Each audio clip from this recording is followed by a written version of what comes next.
Disclaimer. The views, information, or opinions expressed in this podcast are solely those of the hosts, guests, and individuals involved. They do not necessarily represent the views or opinions of any affiliated organizations, sponsors, or partners. This podcast is for informational and entertainment purposes only and should not be considered professional, medical, legal, or financial advice. Always consult a qualified professional regarding any questions or concerns you may have.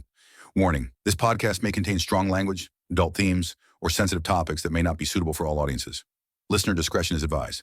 By listening, you agree that the hosts and producers are not responsible for any actions you take based on the content of this program. Hey guys, we are season 2, episode 8 of the Schmacking podcast. Now, normally I don't do this. I don't let the podcast be about a gym like I could easily have done on Valhalla or something. I'd rather do on the athletes. I want athlete stories or individual stories. So what we're doing today is we're going to just veer off of that a little bit with episode 8. And we're going to talk about the Youth MMA Championships in South Africa that we host. And we're going to touch on the Masters Grappling Classic as well, which we also host. With me is Tiaan Snyman. He's my partner with the Youth MMA Championships and been a phenomenal partner, helped out very much. Logistically wise, this is the guy. He does all of the background work. Mostly I do the forefront, like the social media and stuff like that, and he does a lot of the background stuff, you know. Tiaan, we've been through, when did we start Smacking? It was last year. It was last year, yeah. We actually came up with, I came up with the idea when I was in Abu Dhabi, not last year, the year before. The year before, that's correct, yes.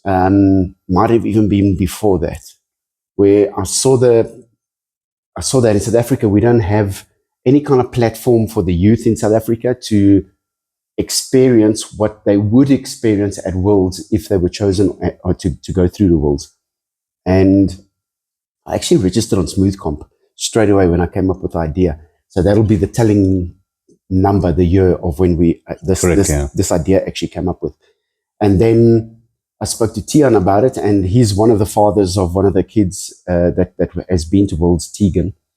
And he kind of like, yeah, that's a great idea. And we decided, okay, let's make it happen. Came up with the logo and we started running. But last year, or the year before, not last year, the year before late. Yeah. Because we just came back from Worlds and we said, okay, let's try it. I think when was YMMAC one?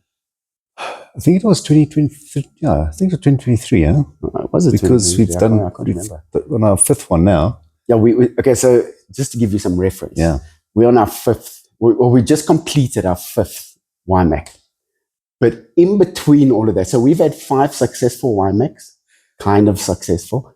But in between that, we've had about 20 or 30 cancellations or postponements, simply because it's either a venue that gets pulled out from underneath us or it's a lack of entries, which is quite sad because everybody wants to be on the Gauteng MMA youth team and everyone wants to be on the national South African team that goes to Worlds, but nobody wants to fight in between there. And I'm talking about the youth.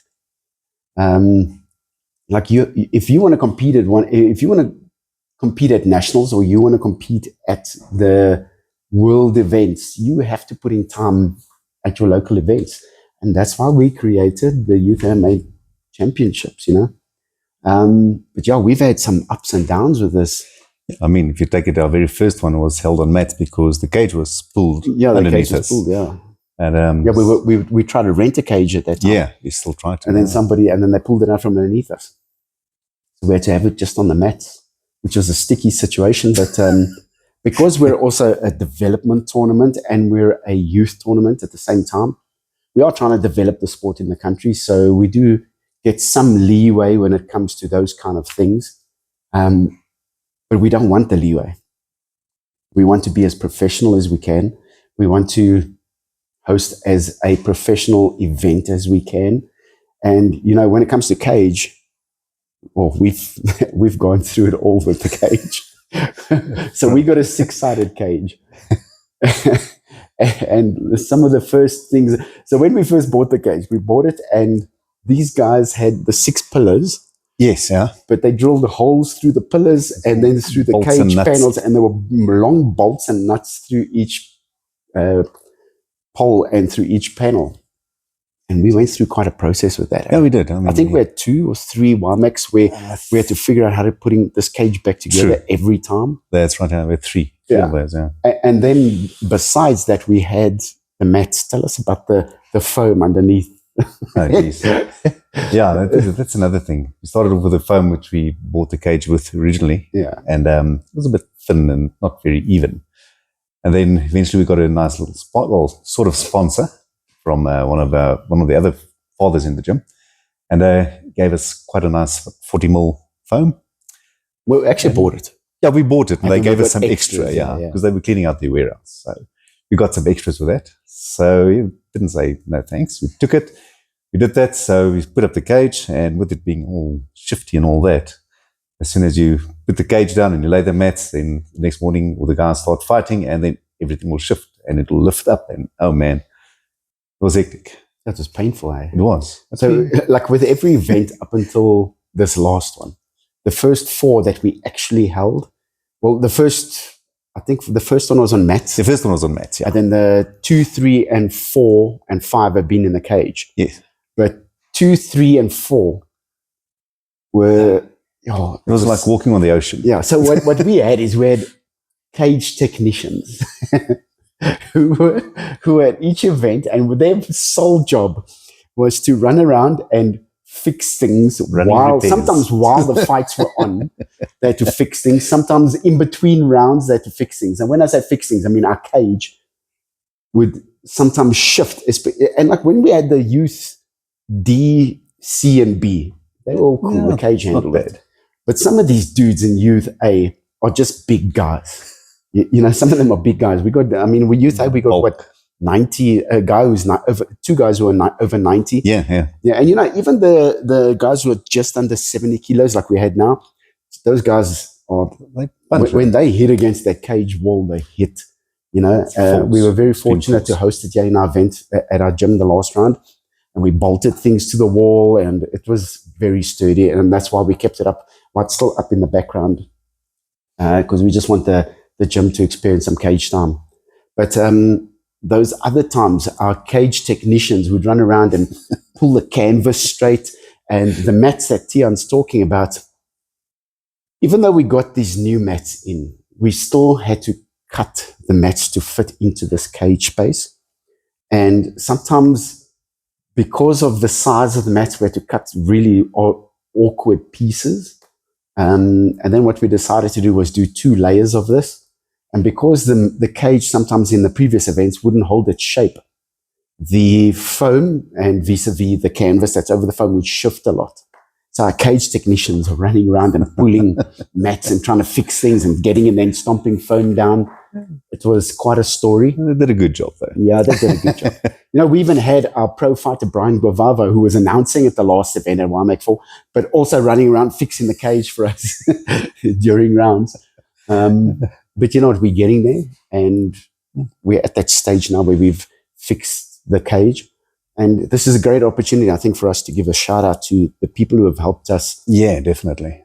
Right up until this point. And like one of the big guys that's helped us a lot out was with the trailer, were helping us with the foam and everything, was Mario. Mario, big shout out to you. He trained, or used to train at the gym, but still very active with all of us all of the time. Yeah. And he's just been such a legend and such a superstar, helping us with those kind of things.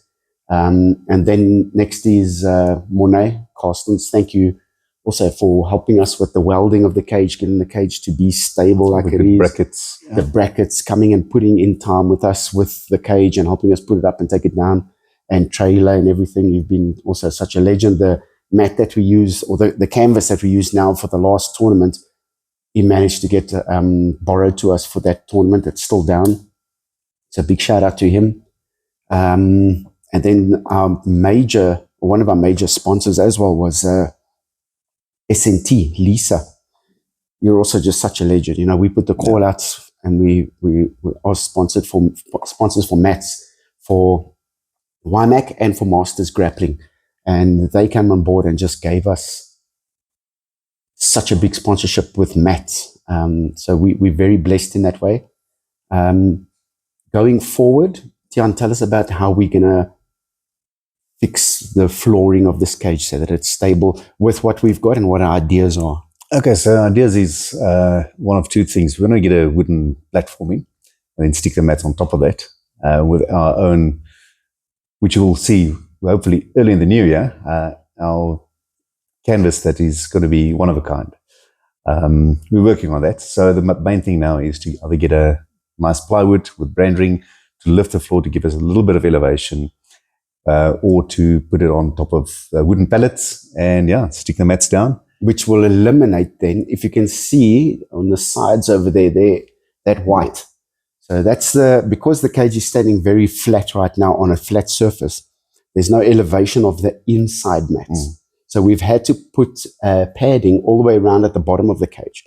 And what we're doing is we're hoping to follow suit of EFC and UFC, where if we lift the flooring, we eliminate that padding at the bottom, because now the flooring is flush up against the fencing, which makes a lot more sense for us. And also it offers cage stability. Yep. So when one side wants to pull, it can't pull because the flooring doesn't allow it. So that's where we are with that. While we're at that, another person that I want to give a big shout out to is Fuzzy at SA Inflatables. He's going to help us out with the stitching and the putting together of our one-of-a-kind cage canvas, which I don't want to give it away now. It'll be a surprise when we come out. We'll do a whole story on it. It's going to be nice. Yeah, it's going to be good. Going into 2026, what's our plans? We're going to go big with this. Yeah, we're going to go big. We're going to have our first Youth A title fight. All goes well in June. Yes, sir. Yeah, not July. We're going to have it June latest. Yeah. And then hopefully first title defenses by end of November next year. So Youth A, you better get your things in order. And gyms, all the gyms out there, from Straight Blast, who's been a great supporter so far, right through to all the other gyms. I'm not going to mention all the names now. But get your Youth A's registered. It's going to be big. Yeah, guys. So what we're doing is, normally how we host the tournament is we were following the suit of Worlds, how Worlds was run. And Worlds runs their whole tournament through IMF on Smooth Comp. So the different countries go and register. All of their athletes register in different weight divisions. And they all fight in a single elimination, if not a single elimination, it's now a round robin system. Yeah. So that's how they went through their tournament. So what we're doing is we've been following suit all of the time. So we're pretty active on Smooth Comp through YMMAC. But what we're going to do now is Youth B, C, and D will still run through Smooth Comp. And what we're going to do then with Youth A, the most active divisions, but we're going to still set up fight cards for the whole of Youth A, which also prepares them for when they go to amateurs once they turn 18. But for the whole of Youth A, we're going to set up fight cards, and the most active division, which is right now is under 70 kilos. Yeah, it's under 70, 70 kilos. Yeah. The most active division with the biggest bracket that we fill up with, that's the first division, not the only division, the first division that we are starting a title contention with, let's say. So we're having a title belt. It's a floating title belt. So you'll get to keep it with you if you're the champion until a challenger comes along. And should you beat the challenger, you get to keep it until the next one and next one. And eventually the belt just floats around to all of the champions. It's a very sexy belt. We're going to have this thing done. It's a really, really nice looking belt. Something you want to have over your shoulder or around your waist. Or display in your gym. Yeah, or to put up in the gym. Yeah. But what's going to happen is all of the title contenders on fight day for when you're fighting for title, everyone will sign a contract just to say that it is a floating belt. It doesn't remain your property. It remains the property of Youth MMA Championships. Just the usual paperwork that we'll go through. And once we see a second breakout weight division, then we add a title to that division. And then when we see a third breakout weight division, we add a title to that. And like Tiaan says, we don't want to just jump on a title, defense, fight. We're going to do twice a year. So come June, end of November, we'll have the first title bout in June, and then the title defense in late November. I always encourage the guys, get out there and go and do the tournaments. Not only are you competing locally for something valuable now, but you get to walk around at Worlds and say you are the South African Youth Championship title holder, and it gives you, because you're fighting and you're active in your fighting, your experience that you gain here through this tournament and through other tournaments like grassroots and everything will carry you into that. I promise you now, that's a problem that we've been finding is a lot of our youth that we take overseas don't have experience. And then they come across these guys from Germany, Just Sweden, overwhelming, yeah. Yeah, like 60, 70 fights. And we're taking a kid he went to nationals, had 2 fights, and now he's on the national team going to Worlds. It doesn't make sense. It just doesn't make sense. That. Yeah, we need to get our youth experience up, and that's what we're trying to do through this tournament. So, gyms out there, quit wasting time. Get your youth into the tournaments, whether it be grassroots, MFC. I don't care who's hosting them. Just get them in. That's it. We're trying to host as best we can, and we're trying to give as best a platform as we can. And going into the new year, probably our first tournament or first 2 tournaments might be during the day, but we're going to start setting up our tournaments that they run late afternoon into early evening, so that by the time the youth come out, the fight cards that we've set up, they walk out with walkout music and their lights and everything. So it's very much like they on a professional level, and that's what we're trying to create is that how do I say that? The atmosphere. Atmosphere. When you get to Worlds, it's just music and lights. And when you go to Worlds and you go into finals, you come out and you come and fight in the main cage, which is the big cage, and there's lights and there's music going, and it's quite thousands heavy. Of people. And one of our ladies from this gym, I'm not going to say her name, it overwhelmed her a little bit. She got to the finals and she fought in the finals.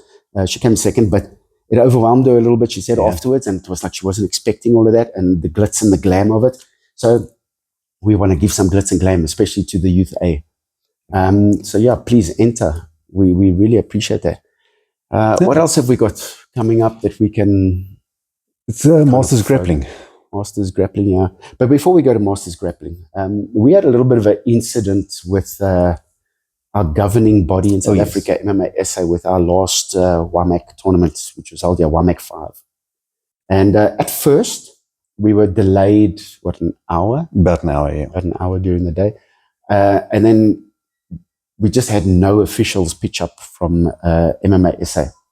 And after speaking to the current president of MMA SA, William, and having a chat with Fad de Basson as well, at first we were very angry about it, but now listening to what they're saying and where they're coming from, I get it. And we didn't go out there and smash their name. We kind of just took it in our stride. We first wanted to get some details around what was happening, and we did. And now we understand a lot better. So back in the day, like when I was reffing and I was, not reffing, when I was judging. So what had to happen is before, like, you could go and work as a judge, before you could go and work at, let's say, a professional organization, be it versus EFC, especially EFC, you had to kind of cut your teeth in all of the smaller tournaments. So you had to go to Fight Stars, you had to go to, it was Alpha MMA at the time. Yeah. You had to go and do, I can't even remember the names of some of the small tournaments we had to do. EWC. So there was a lot of tournaments that we had to go cut our teeth. And I've still got every single fight that I ever reffed, I've got all of that paperwork still in a folder at home. So like I was able to prove that I cut my teeth at all of these events because I went to every single event. I was a judge at every single small event. By the time I got to EFC, I had my paperwork in order. And that's the problem that we're having now is, back then we had a bunch of people and they're all still busy working for MMA SA, but a lot of them are working at the higher levels now and they're going to the pro promotions. And unfortunately, a lot of them have also fallen out where they're not reffing and they're not judging anymore. So now the pool of refs and judges is very small with MMA SA.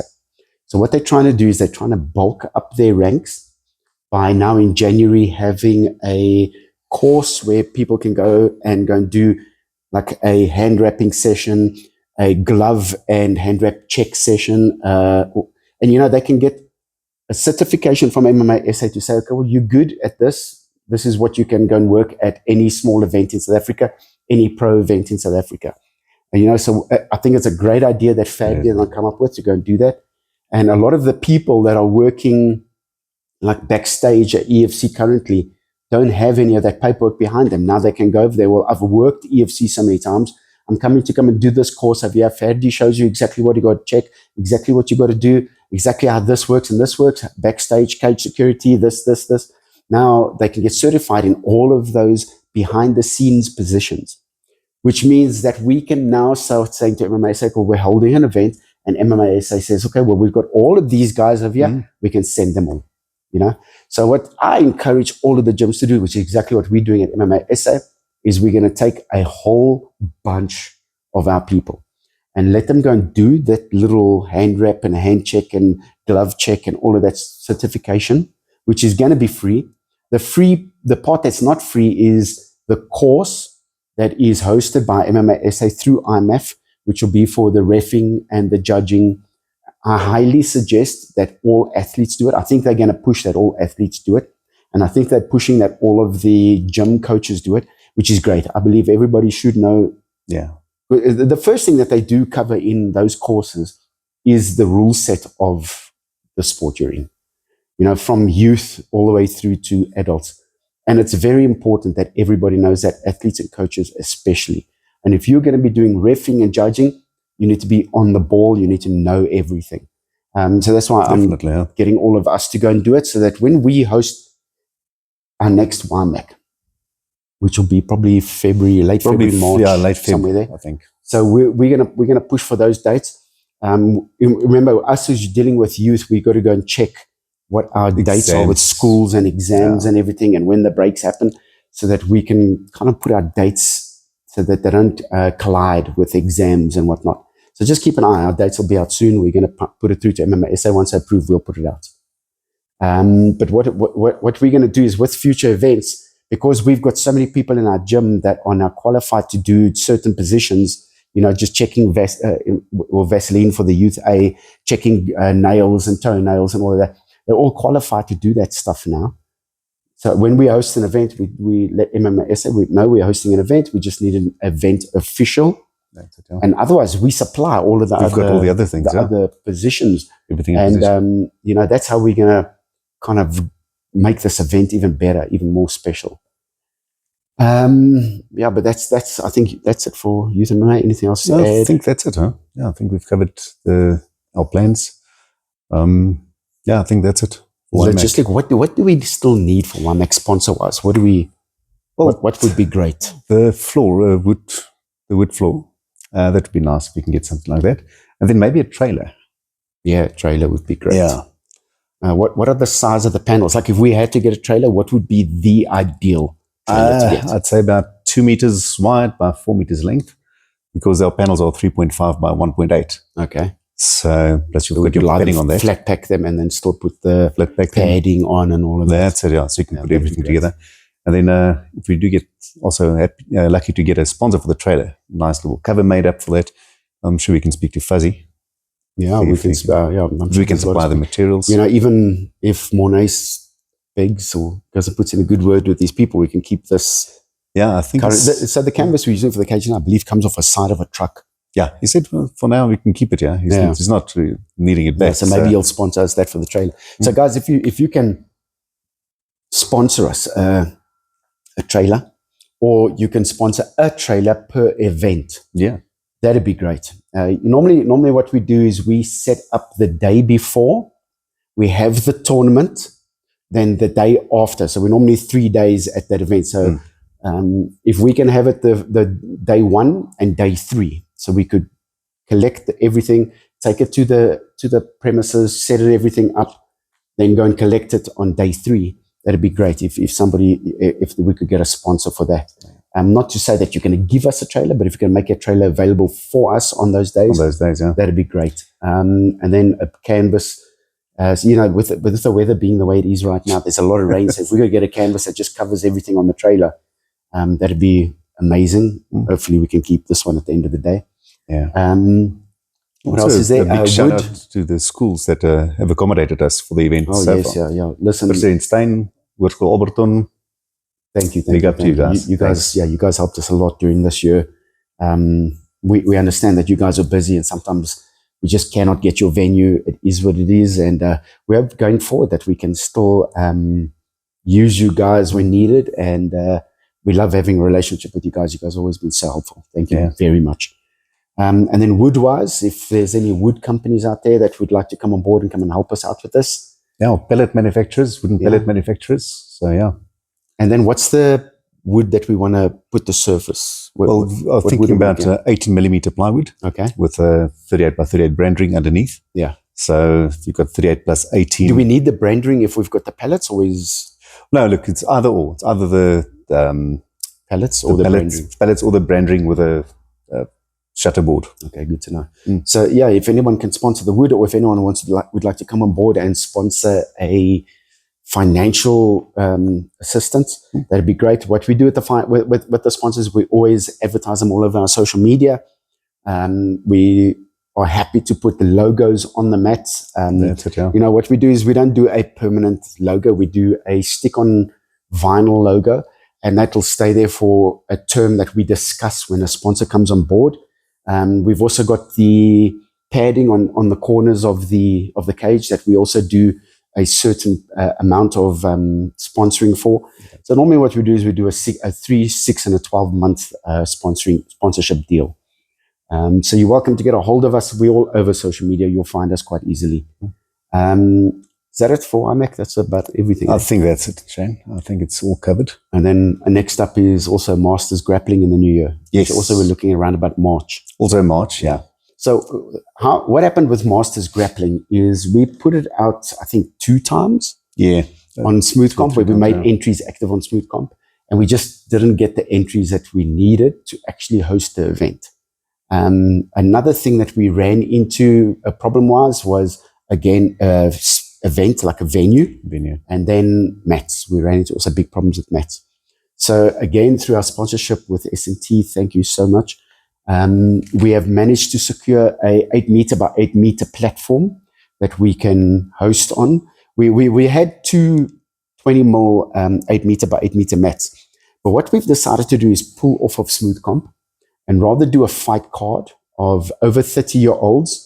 And now what we're going to do is in each master bracket, we're going to have fights set up and in a certain weight category. So already we've been blessed. I've spoken to some top guys. Soldier Boy, Gareth McClellan, he said he's keen. JP Kruger, he's keen. Sergio from SPG, he's keen. Chris Bright didn't say. Chris Bright, he mentioned that he'll be interested. Who else was there? Jeez, I forget some of the names now.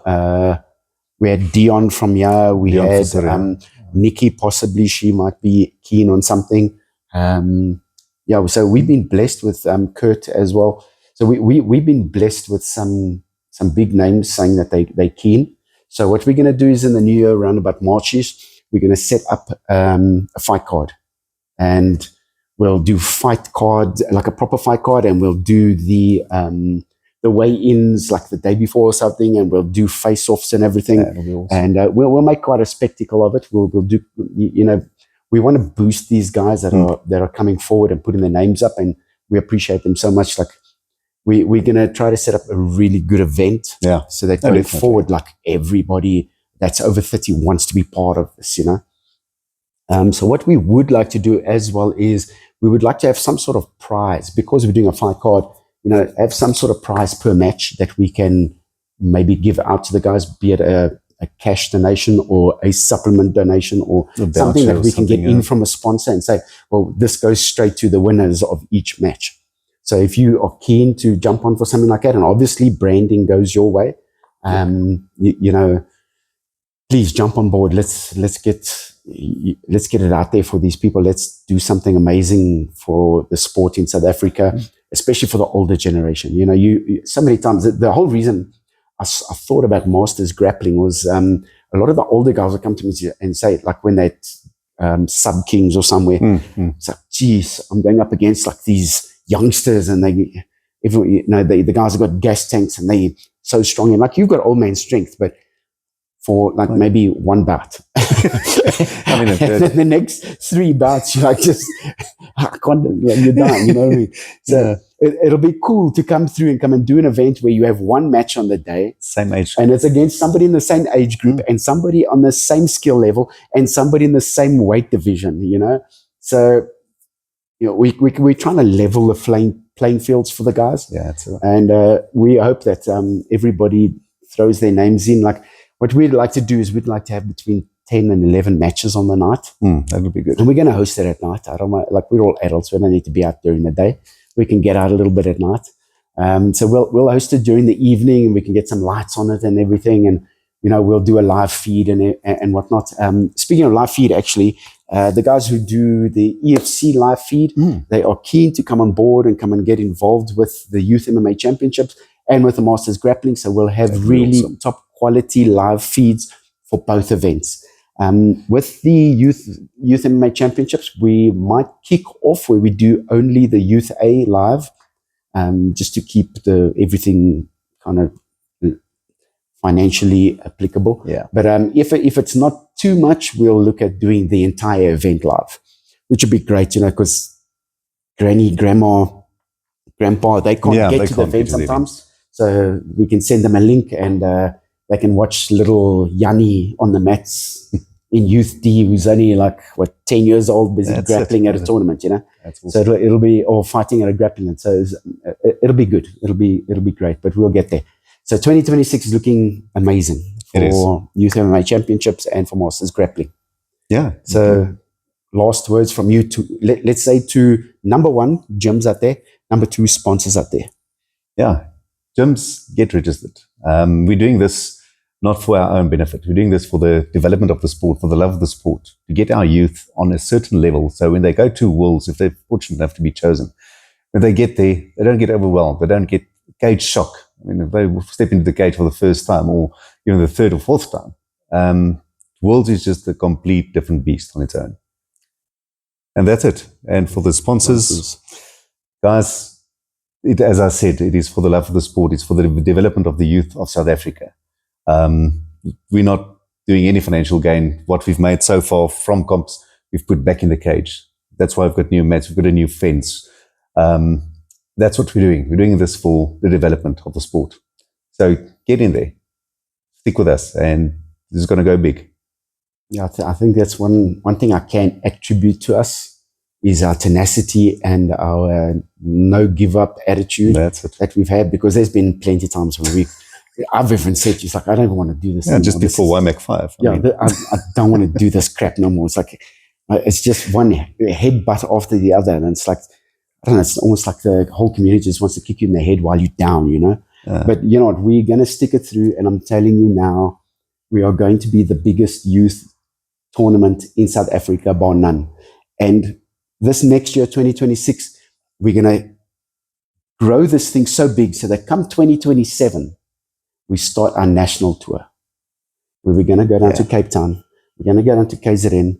We might even go through to PE. Who knows? Where the numbers are, we're going to go. So far, Cape Town and KZN, well, Western Cape and KZN, we're coming 2027. Yeah. We'll be there. I promise you. And ciao. Thanks.